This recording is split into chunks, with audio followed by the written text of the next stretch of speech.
Welcome to another episode of VNture podcast, your weekly source of visual novel goodness. I am Amar, and together with Tauros, we shall venture into another discussion about VNs. Today, we have a pleasure to speak with a fellow VN enthusiast, to whom we will hail a barrage of questions. Welcome to the podcast, August Hale. Hi, it's nice to meet you guys, and all glad to be here. Could you tell us a little bit about yourself and your channel? All right, sounds good. Hi, again, my name is the August Hale. I run said visual novel channel. I cover anything from visual novel reviews to visual novel analysis videos to tier lists to anything in between. Definitely my most popular videos right now are the tier lists, are just a general recommendation of everything I've watched, and what I like to do with those is basically give you a brief view of what's good to check out and help you find something great to read. So that's Yeah. what I do here on the channel. Yes, thank you. And it's very in-depth channel too. It's very cool. I checked it out a while ago, and I've been following you for quite a while. But specifically, what got you started with visual novels and with your whole YouTube content creation career? So I definitely wanted to get more into visual novels. I was more curious. I read a couple in the past, your typical Fate Stay Night and a couple of other minor ones, but I never really dove in the deep end in terms of checking out all there is to offer. And I thought it would just be a good idea for me to start up a brand new hobby after being out of college.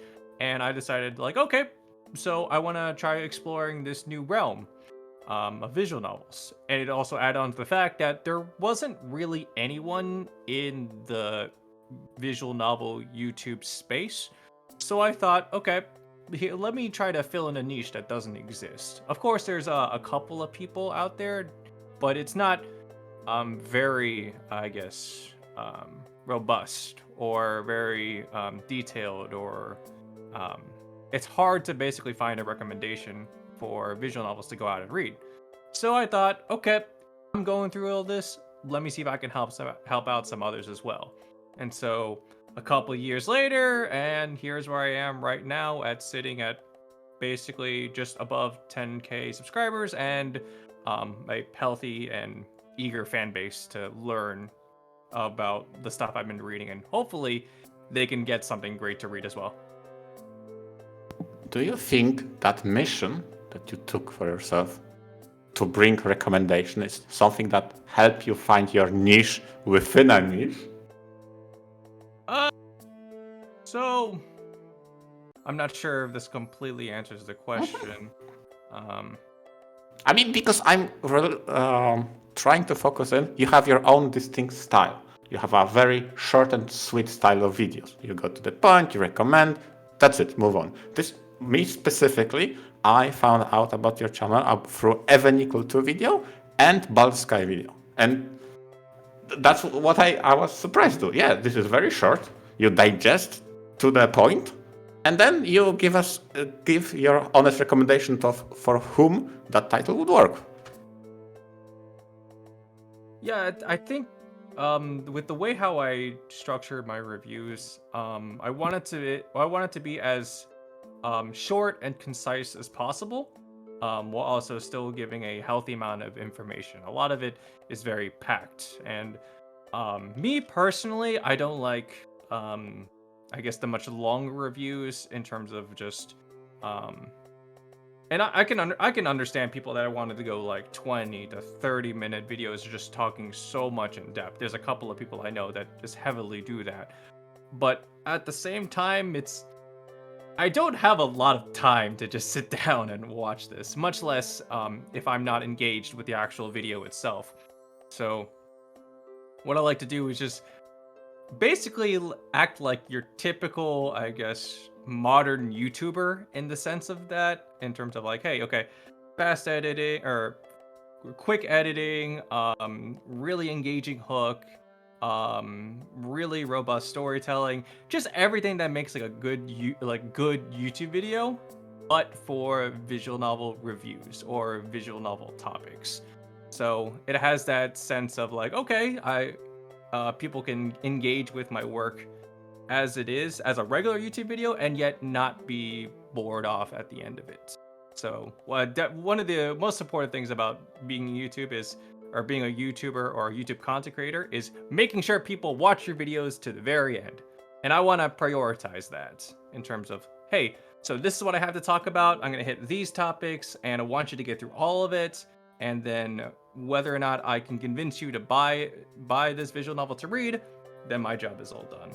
So the shorter the video it is, the more concise and the shorter thoughts. But at the same time, the longer a video is, the more stuff is I would very much like to talk about, and typically like a lot of highlights, a lot of special things about that. So it varies. If it's a short video, I'll just cover what needs to be said, pretty much. Because yeah, it's definitely a stylistic choice where if you have the short kinds of videos, it's very impactful and condensed, and you get to transmit a lot of information to the viewer real fast. But then, if you have a longer video, you can spend more time gushing about all the things you like, you know? But if you end up making videos like, 30 minutes, 40 minutes, an hour long, you start running the risk of not engaging your viewers the entire time. And then it's like, even though you have more content you want to really share about the world, you have fewer people listening. So there's always that balance, and there's plenty of YouTubers or even VN reviewers who try to find their style somewhere between the short end and the long end and all in between. Do you handle your editing yourself? Because yeah, just like you said, it's very snappy, and I always appreciated just how much you jam into your short little videos without it feeling overwhelming. It's very well done. Yes, I do all the editing myself. I have prior editing experience, and so I just pretty much emulate some of the more, I guess, modern YouTubers in that style. Again, making sure the viewer is up to date and make sure people are getting engaged with the work, because obviously visual novels are you just click and you see a couple of sprites change their face. But the way I have it is it's like an actual video where stuff is always happening at any given moment, really. Yeah, I mean, a lot of your review style videos have more snappier action than a lot of openings do. That's really impressive. Nice job. Yeah, it's a mixture of both review style, like casual, and then as well as a little bit more of the meme joke type of deal. Just to mix up the pacing a bit. So like, of course, I can be totally objective and clear about what I want to say about this particular work, but I also like throw in a couple of jokes in there for good luck and good measure. I mean, just to reference back to the videos that made me hooked on your channel, I really dug how you played into the evangelical story and the joke itself. Yes, the intern part included. So, you think that helps if you carry that attitude for your short-term video that tends to engage people more? Well, instead of going for the deconstruction and analysis, you throw in a humor to go with it and the atmosphere of the given title. Mm-hmm. It really all depends on the visual novel I'm looking for, or visual novel that I'm reviewing. Obviously, if it's going to be a moe, a romance title with a lot heavy emphasis on comedy, I'll play off that comedy. If it's something a lot more serious, a lot more horror or if it's something a lot more serious, then I'll definitely dive into that aspect a little bit more, emphasize the plot and the premise and storytelling. If it's something horror, I'll ham up how terrifying and horrific and gory the visual novel is. It really just all depends. And speaking of the ends, how do you decide what to review next? Or I guess what you read next? Do you ever get review copies from companies asking you about, hey, could you check out this cool new release? Yeah, in recent times, yeah, I've gotten review copies from other companies. Oh, nice. I didn't start out initially asking for review copies because I wanted to, I guess, confirm my status of like, hey, so I'm doing this seriously. This is what I do. Just a mark of status and just a catalog or a resume to show to all the other companies that it's like, yes, I can help market your stuff. I can help market your visual novels. It wasn't like that in the very beginning, obviously, but we've gotten to a point where I've gotten review copies and anticipation for future visual novel releases. Not often, but it does happen occasionally. Or yeah, it happens from time to time, but people have reached out. That's one heck of a mark of success, right? 10K subscribers, and then you've got views with thousands more views, and then even review copies. Like, wow, this making a lot of progress for being a YouTuber content creator in such a niche field, right? It surprises me to this day that there are like this. I'm able to grasp this many people with such a super niche community, and I hope it just only goes up from there, because obviously more views is better for me, and more subscribers, and more people buying stuff great to read. All good stuff. All win-win. Heck yeah, for the entire industry too. Yeah, heck yeah. It's like whenever I would run into, what's the channel to get a recommendation for next things to read? I think also in my mind, August Hair comes first to mind because of your structure. That's a very conducive of finding a good recommendation of what reading next. Although I tend to avoid any and all spoilers, so I don't do that often. But I did remember you had a recommendation for Hello Lady, so that's what I'm reading right now. So it works. Oh, good. I tend to try to avoid spoilers in the review, but it's sometimes a really hard balance between trying to show off the, I guess, benefits of a particular visual novel, but you can't talk about the benefits or high points or thematic elements of a visual novel without covering a little bit about the actual plot itself. So it's a bit of a interesting situation when I'm writing my scripts. It's also interesting because sometimes you have to, for the visual side of the video, you have to show CGs, or at least text from scenes that occur later in the story. And you kind of have to branch out unless you restrict yourself entirely to the first hour of storytelling, and that might not be varied enough. Like, I know in the Raging Loop video, there were a few, scary screenshots of stuff that you don't see for quite a ways in, and there's a few snippets of conversation or accusations that if a reader really tried to overanalyze, that they could see some sort of spoilery stuff. But at the same time, it's like those were great examples of the kind of mood, of the kind of atmosphere a horror VN like Raging Loop provided. And so it's kind of like, well, you gotta, if you want to show it off and advertise it, but at the same time, it's not keeping this video perfectly spoiler-free. But partially, I think that's another side of how the short, impactful review style really helps. If you have a longer video, that's more time to dwell on it, I guess. But instead, now you can just kind of move along. But yeah, it's very much a balancing act. Yeah, and I think particularly for the Raging Loop, I was restricted to just, I think, the first chapter of it. So for that one, it was actually kind of I had to work my way around how to talk about the horrific parts of the visual novel without actually showing off any of the horrific parts. So that was an interesting situation. Fortunately, just whatever is currently published in terms of preview or screenshots, that I'm assuming that is an instinctual, okay, I can act on this and use that as footage. So it's just kind of been a little check for myself. Speaking of tough balancing acts, how do you manage to gauge VNs objectively and pick favorites? So, personally, I think how do I word this? So I want to say, with a certain level of degree, that I match up with a lot of people's opinions on stuff.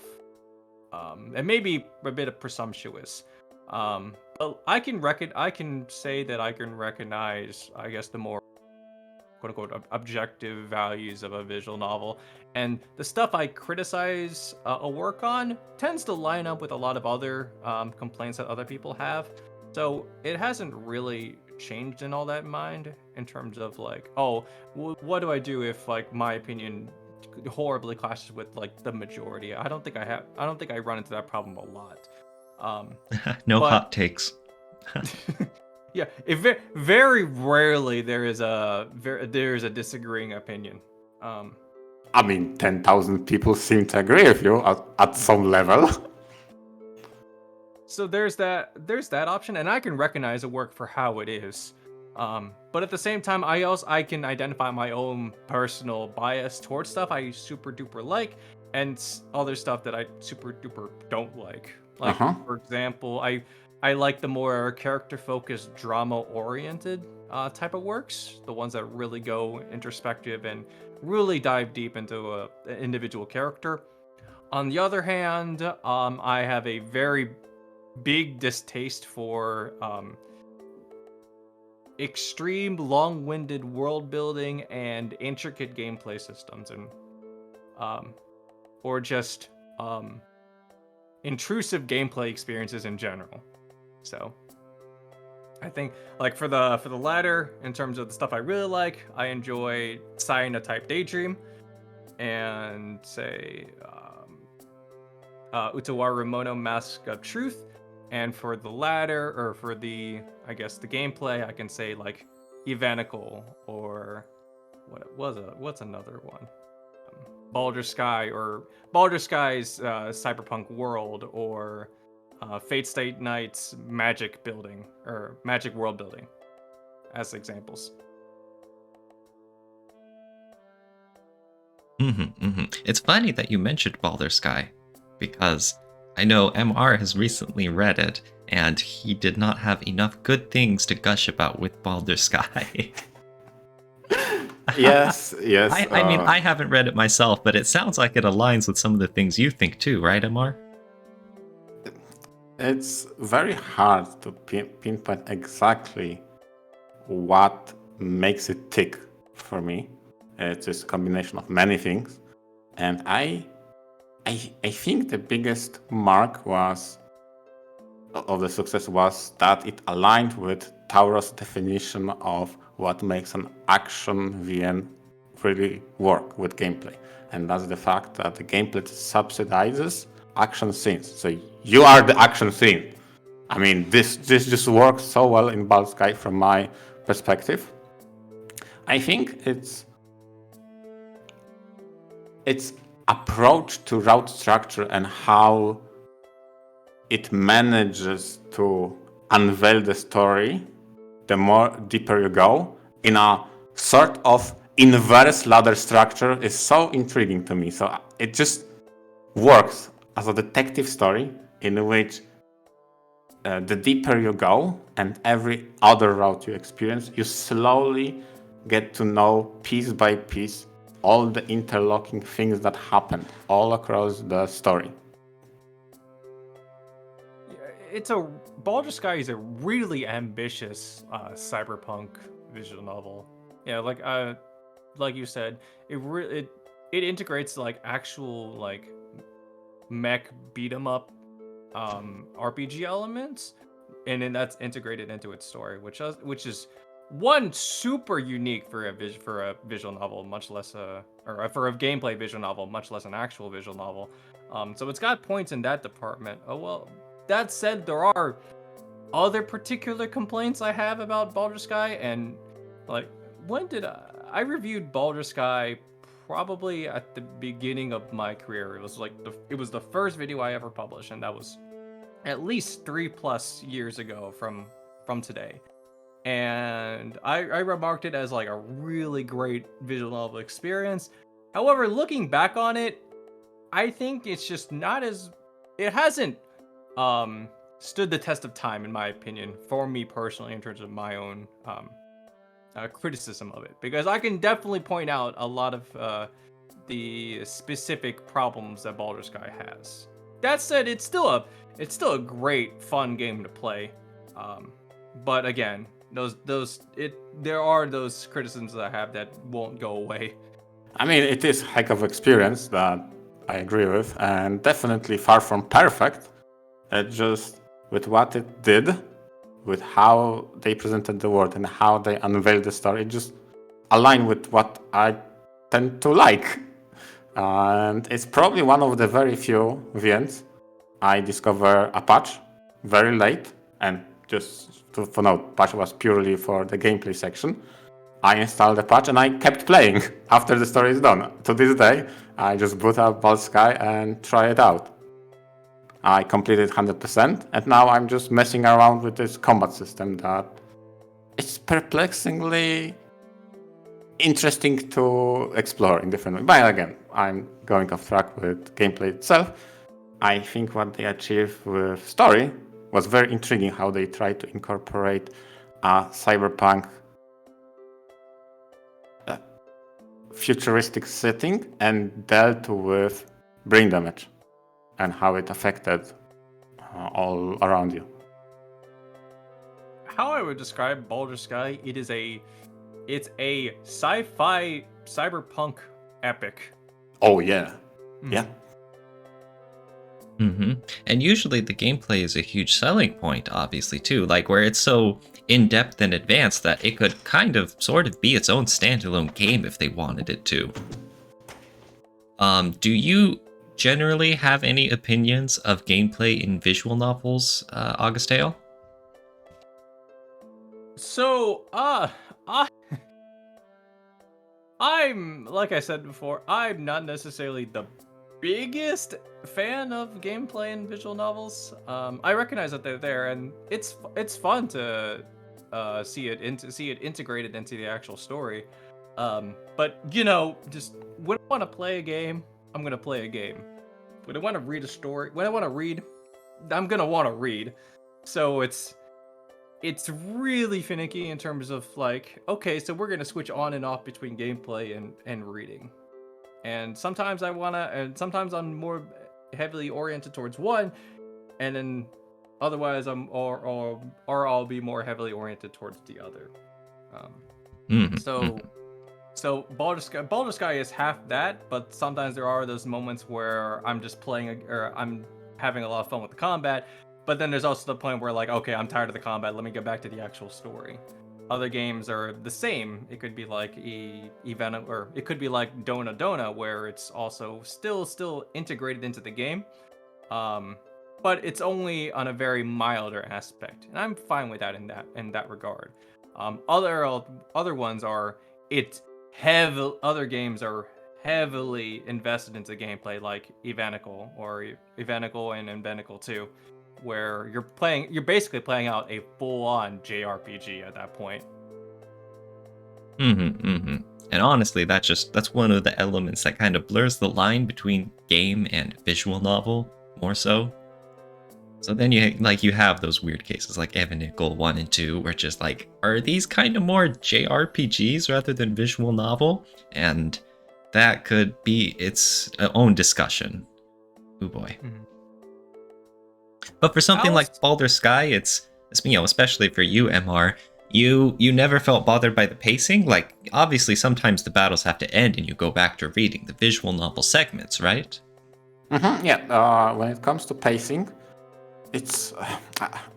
again, however much I like the gameplay, I definitely agree with August. There were moments that like, okay, but I really need to know what happens next. Can we cut through all the gameplay? Can I go read more? There were those intense moments. But then again, I feel like specifically duels were enriched in this VN when it was pretty much an anime clash between two characters of opposing views or stance at the moment. Like, that was something very engaging at that moment. But then again, like August said, yeah, when there's a big reveal or a big moment, call for action, and you have to go through 5 segments of next wave of enemies, like, you're so invested in the story, sometimes you just want to skip the gameplay. So I agree with his criticism here. it really is like an RPG in that case, where just start sending waves of enemies after you and be like, okay, I'm done. Please let this end. Yes, exactly. Oh man. To be fair though, I mean that sounds like a pacing issue, and there's a whole bunch of visual novels, even if they're literary only, that also have pacing issues. Sometimes you just True. really want to get on with the story, and then there's just wasting time with some side activities you don't care about. So I just wonder how much of gameplay tends to run into that problem, instead of just visual novels that just tend to have pacing problems, you know? I actually am curious about this from August's perspective, because I feel like while it did have some of those moments, they weren't that many of them. Pacing is an entirely objective, or sorry, not objective, subjective thing. So some people might think things are a little bit long-winded, while some people might think it's like just the right amount. So it really it depends on the person. But for specifically Baldur's Sky, there are moments where the gameplay takes far too long than it needs to be, and so I think and don't forget, Baldur's Sky is still a 1, 2, 3, 4, 5, maybe 6 route visual novel. Yeah, 6. It's it either is. 5 or 6. It's So long. it's a long game. It is a long game. It's a long game, and probably like by your 3rd or 4th route, you'll start to get tired of all the gameplay sections, mainly because it is exactly the same. So. I mean, okay, two things here. I agree with you that there are some of those pacing issue moments. Although my question was pertaining, I believe there weren't that many of them, and that's what I wondered if you agree with that. That's the one part. And the second, I actually didn't get bored until the end, so I felt fine. So I'm more, I wouldn't say resistant, or maybe it is aligned with me, the gameplay that I liked. But you made a really cool point I want to bring back in your video, that especially in later portions, I don't know if it's intentional or not, but they made such a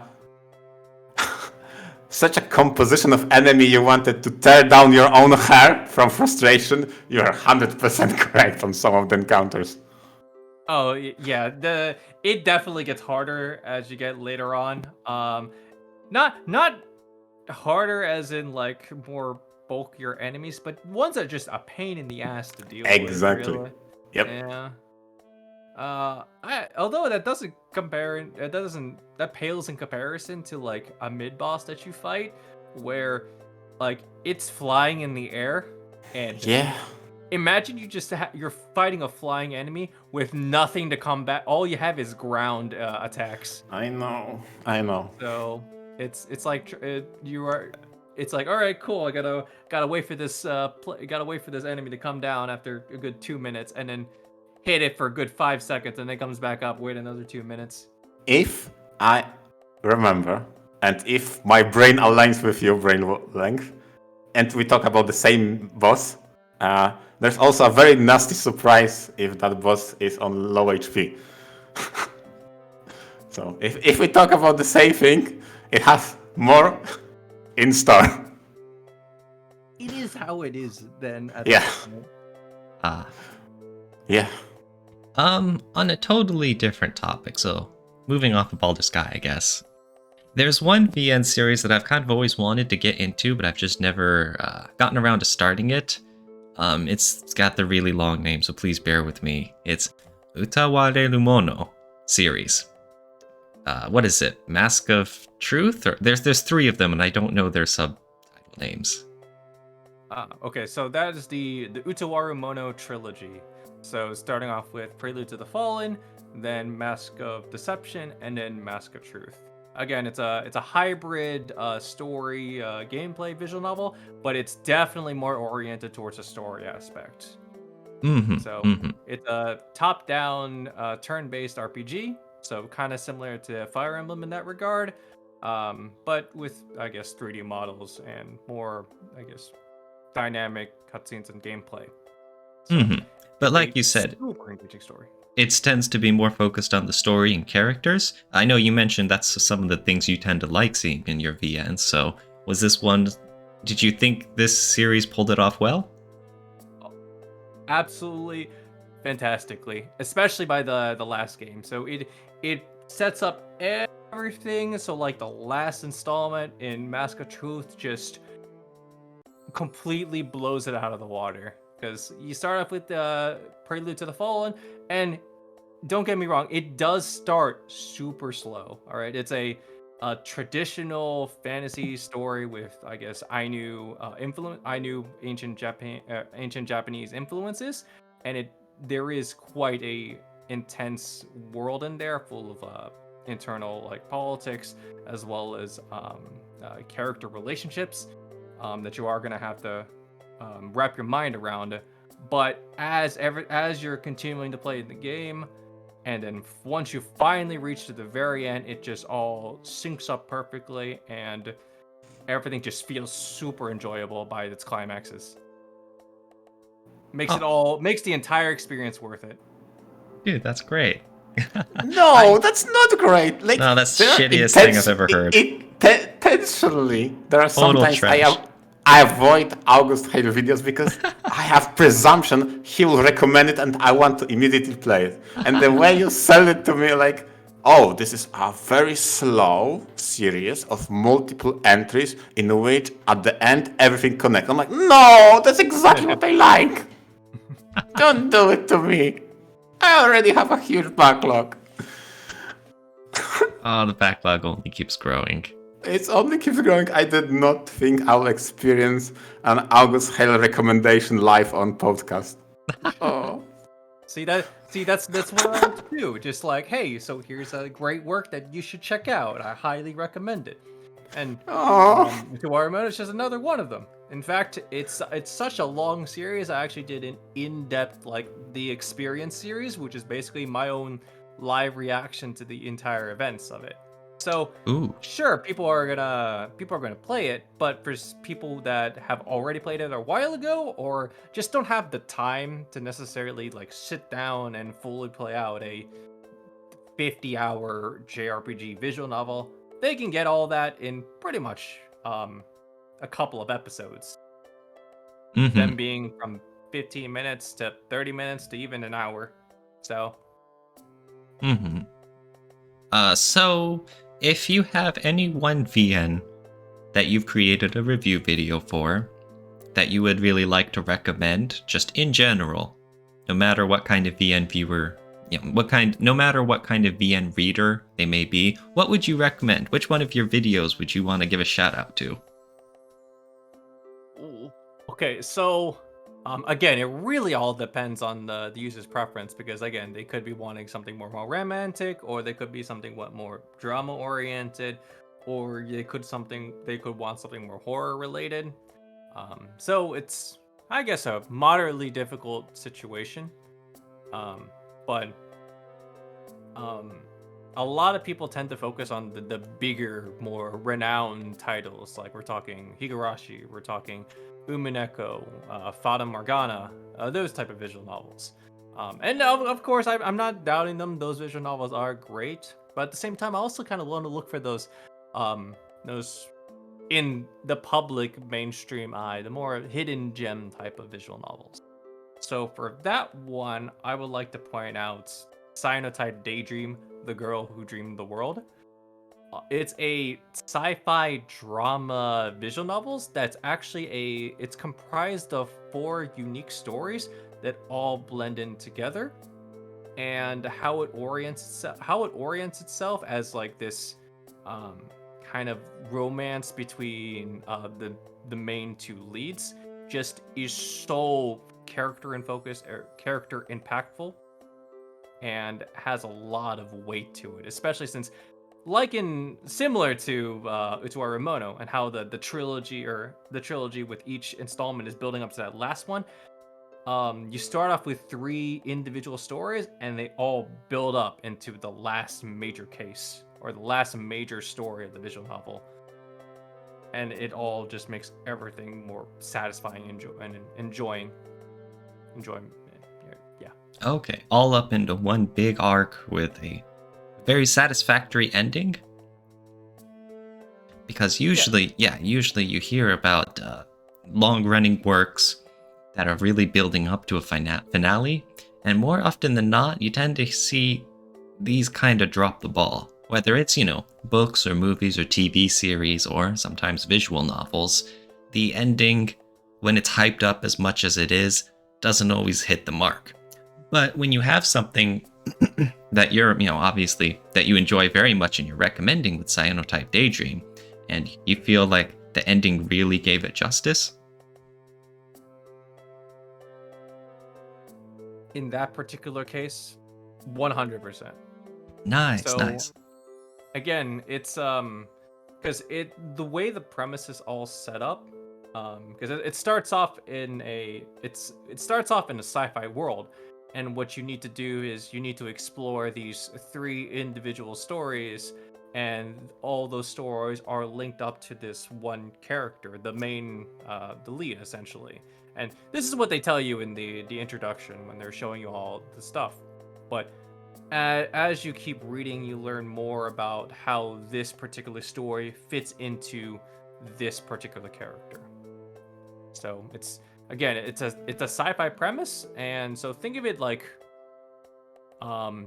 you're collecting memories to re-put back into a character. So if I were to make this a little bit more clear, so you're meeting this girl named Yonagi, all right, and she has a very absent personality, as in like she just has no personality at all. And so you play as this or you follow this main guy named Kaito, and so he has to dive into these dreams, and these dreams are the stories that you are experiencing in order to restore Yonagi's memories. And so those individual stories, they show a little bit of aspect of the character we have yet to know named Yonagi. And how it all builds up once those stories are completed, and you'll finally realize the truth behind Kaito and Yonagi's situation. That sounds interesting. And with that being said, we run out of time, and I want to thank all our listeners for listening in. And I feel like we need to end this before August recommends a third title to add to my backlog. But it was a pleasure to speak to you, August. Yep, it was great to be here.